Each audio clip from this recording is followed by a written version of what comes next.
Morning, Michael DeStefano with Recruit Strength here. I've got the lovely Jenny D that's going to be helping me out this morning.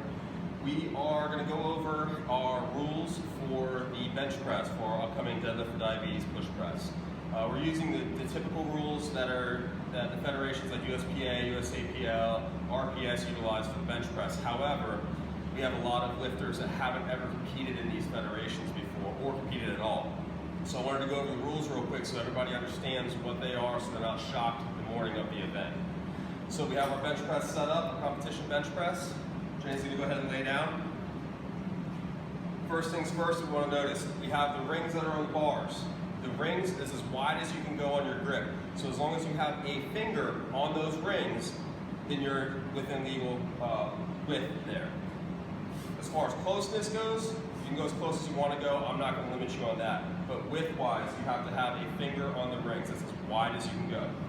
Jenny's going to set herself up here. We're utilizing a 3-count bench press.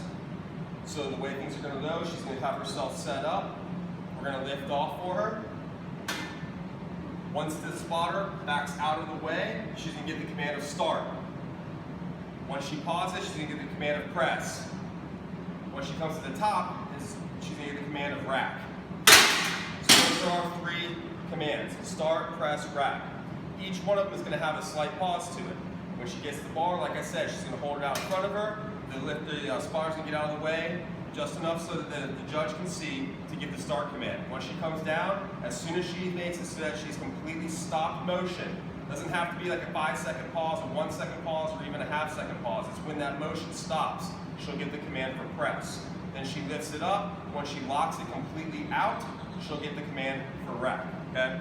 Some of the rules that we have for it are feet. Our feet have to be on the ground. You can have either your toes on the ground, your full foot on the ground, whatever you'd like. We're not going to be sticklers about that. However, your feet cannot come up off the ground. So if she's lifting and all of a sudden her foot kicks up, and kick her foot up like that, because she's struggling, that's going to count as a no lift, okay? So the feet have to remain on the ground. They have to remain in the position that they're in. If she starts dancing away with her feet while she's doing the lift, that's also going to be a no lift, okay?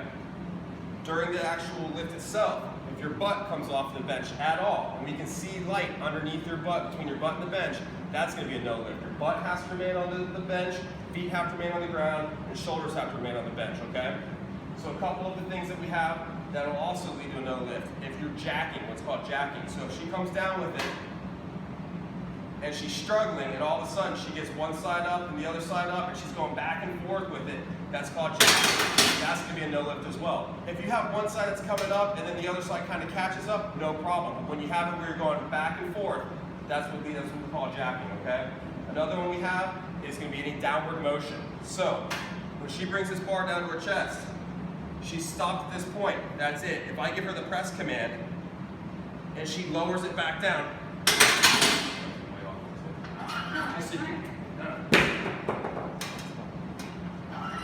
so the weight off so you can see it at her chest. If she comes down and she gets the bench command and she drops it back down at all, so if she sits there at what's called like when you have a lifter that does a heave press and comes down with it, if she bounces it and double bounces off her chest, that's going to be a no lift, okay? Show one more time. So she comes down, she gets the press command, and she bounces it back off her chest. Once you get that press command, the only motion can be the bar lifting up, okay? So you can't double bounce. If she is a heave lifter, bury it into her chest, and then when she gets the press command, she can heave it out, no problem. The other is the up and down motion that she was showing too, where if you're already going up, and then all of a sudden you start coming back down with it, a little bit, and then you're able to press it out, that's still a no lift because you had up and down motion to it. And again, the other big one that we see typically at these meets is jumping commands. Jumping the press, jumping the rack, or jumping the start command. So again, start, press, rack.